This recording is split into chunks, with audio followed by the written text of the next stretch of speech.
finalizar o nosso assunto, hoje é cárie infantil e quem está conosco é a doutora Manuela Andrade Souza Fernandes.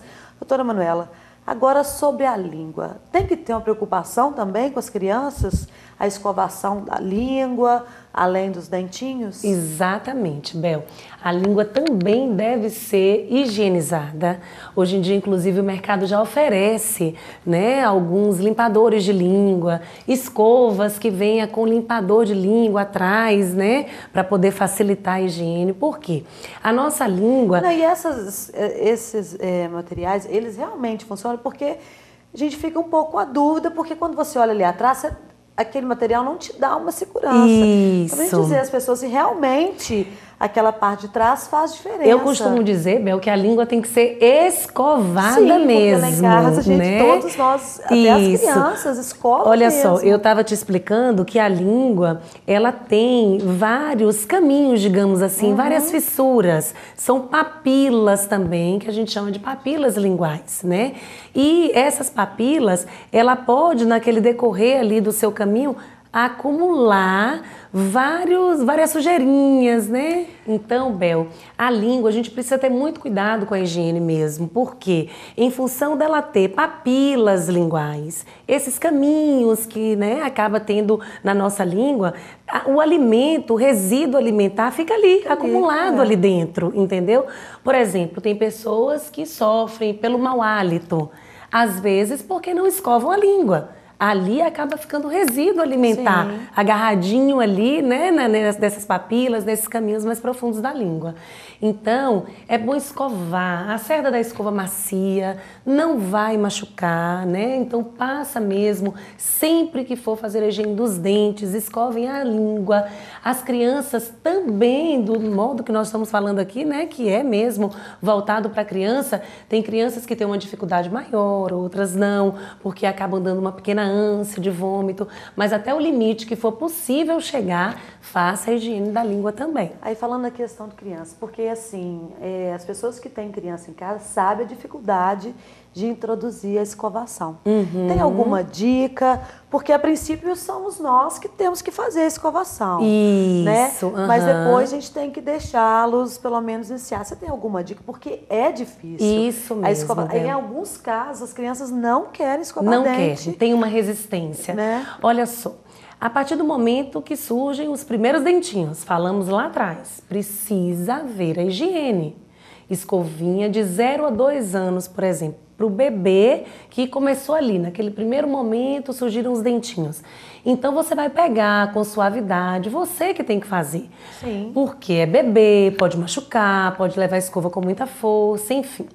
A criança que já tem 3 aninhos, ela já começa a agir por imitação. Sim. Faz igual a mamãe, vamos fazer igual a mamãe. Então, deixar a criança fazer é um excelente incentivo. É claro que os pais têm que ajudar, porque a criança naquela idade não tem uma coordenação motora adequada para poder fazer uma higiene bem feita, digamos assim, né? E também, Bel, em alguns momentos, para crianças, por exemplo, que tem alguma limitação, alguma necessidade maior, né? Pode-se também usar a escova elétrica.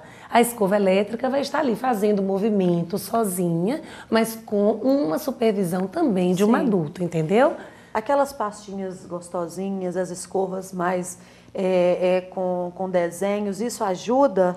Uma musiquinha para brincar na hora da escovação. Na verdade... Porque a criança, ela precisa de um envolvimento maior do que só escovar os dentes. Exatamente. Na verdade, eu costumo dizer que o melhor momento que encontrar em casa para ser feito isso, claro, após as principais refeições, nas horas necessárias da higiene, né?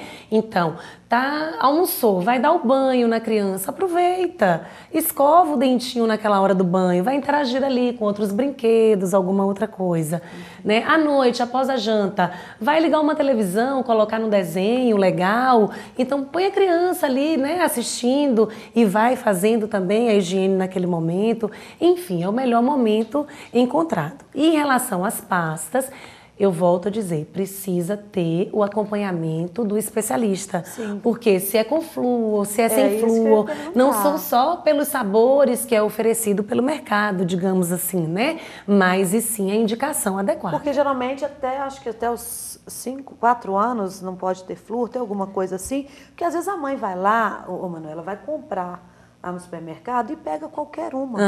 Então, pelo menos uma dica para a gente evitar um problema maior. Isso. Olha só, Bel, o fabricante inclusive já coloca até os 5 anos creme dental sem flúor, para não correr o risco de deglutição. Sim. Porque se vai engolindo muito creme dental, pode correr o risco de dar um tipo de alteração na formação dos dentes permanentes, que a gente chama de fluorose. Então, isso é importante, que é um né? excesso de flúor no organismo. Então, a criança nessa idade não tem ainda muito controle disso. Quer saborear? E às vezes engole. quer colocar E a pasta come engole. o creme dental. Gostoso, né? Exatamente. Mas vale a dica, levar o odontopediatra para fazer uma primeira consulta, porque hoje em dia nós temos no consultório crianças de 2 anos com risco cárie, precisando usar um creme dental com flúor, na dosagem certa, na quantidade certa, para fazer com que aquele risco cárie não entre em atividade e desenvolva uma lesão. Sim, até a quantidade também de pasta que coloca para as crianças, porque faz muita espuma e às vezes as crianças não podem controlar aquela quantidade. Não há necessidade de colocar o conteúdo da escova todo.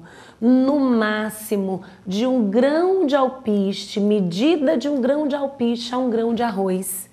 Já é suficiente para uma quantidade de espuma adequada para poder fazer a limpeza da superfície dos dentes. Se você coloca muito, aquele tanto de espuma, a primeira coisa que a criança faz é o quê? Deglutir. Claro. Então, quer logo saborear e eliminar aquela quantidade de espuma que está ali presente na boca. Sim. Então, a medida de 1 grão de alpiste a 1 grão de arroz é o ideal ali na escovinha de dente. Então, a questão do uso do flúor é a partir dos 5 anos? Ou você disse que algumas crianças há necessidade, mas no geral é a partir dos 5? Existe a aplicação de flúor de consultório. Sim. O flúor de consultório é um flúor mais concentrado, já é a nível de tratamento. Então, isso é feito no consultório de acordo com a indicação. É uma criança alto risco cárie, então vamos aplicar flúor com uma frequência maior. É uma criança baixo risco cárie, vamos passar aquela aplicação de flúor. É diferenciado, Bel, creme dental com flúor e o tratamento do flúor gel no consultório. E aí também quem pode falar são os especialistas. Exatamente, de acordo com cada situação. Então, gente, é importante a gente estar observando essas questões, porque e você levar a sua criança num odontopediatra. Porque, além de tudo, eles têm as técnicas para envolver a criança e para aquele tempo passar sem trauma nenhum. Não estou dizendo que os outros profissionais em odontologia não têm a condição de estar tratando uma criança. Mas eu conheço muitos casos que crianças que não foram tratadas com o odontopediatra que tiveram traumas de dentista. Olha, né? só, Bel. E o que vocês fazem, realmente eu posso dizer, porque eu tenho crianças e elas são atendidas por odontopediatra, inclusive a Manuela, eu vejo a diferença, Manuela, é diferente. E esse cuidado eu acho que a gente tem que mostrar para os telespectadores que vocês estão aí justamente para cada vez especializar mais e tratar o paciente de uma forma mais adequada e direta. Olha só, Bel, é necessário mesmo diferenciar isso, porque a nossa formação, digamos assim, acadêmica, dá condição a todo profissional fazer o atendimento, mas a especialização direciona para aquilo, para aquela área, né? E faz as consultas serem mais gostosas e a criança acaba confiando mais. Então a gente tem o meio adequado, né? O ambiente físico já é mesmo para acolher aquela criança.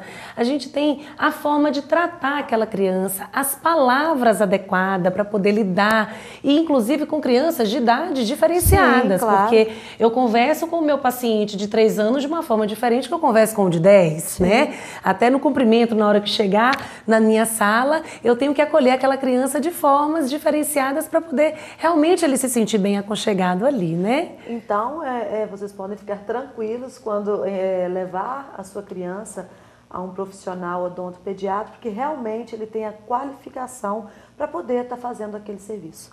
Manuela, foi um prazer tê-la aqui conosco novamente. Espero podermos falar de outros assuntos, por exemplo, trauma. Isso. Quantas crianças, né, aí caem, a mãe acha que não tem problema nenhum porque não sangrou, às vezes, nem nada, e depois isso pode desencadear um problema muito maior.